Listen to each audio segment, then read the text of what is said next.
Aabot na raw sa 3,000 ektarya ang nareclaim ng China sa South China Sea ayon sa Philippine Navy. Kasama riyan ang Subi o Zamora Reef na malasyudad na sa dami ng mga nakatayong gusali. Balitang hatid ni Marisol Abduraman.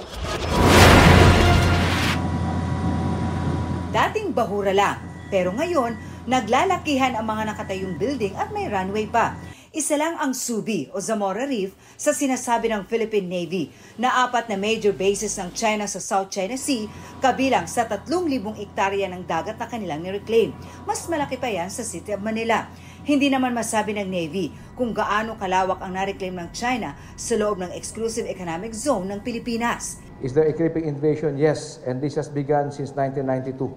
Their presence there is illegal. It has already been ruled by the Arbitral Tribunal.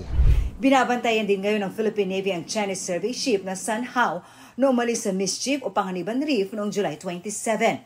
It has sailed through areas within Sabina Shoal and southern part of Sabina Shoal. We have informed the appropriate government agency about this. Nagdagdag din ang presensya sa lugar para alamin kung mga tao ang nagtatambak ng durog na bahura roon. Unusual pile-up of crushed corals. The Philippine government deployed a ship to monitor the activity there. Its presence is longer than the usual presence that we do. Sa ngayon, wala pang namumonitor na iligal na ginagawa ang Chinese research vessel, bagamat kahina-hinala umano ang zigzag pattern ng takbo. Pag nakita mo na innocent passage or freedom of navigation, continuous and expeditious, pag nagsisigsag ka, may ginagawa ka ibang bagay.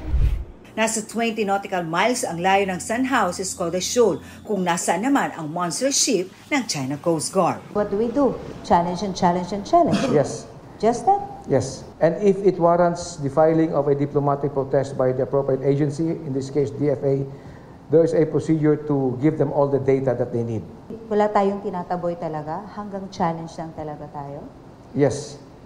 Why? Why? We don't want to escalate the situation. Marisol Abduraman, nagbabalita para sa GMA Integrated News. Kapuso, alamin ang maiinit na balita. Bisitahin at mag-subscribe sa GMA Integrated News sa YouTube. Sa mga kapuso abroad, samahan nyo kami sa GMA Pinoy TV at sa www.gmanews.tv.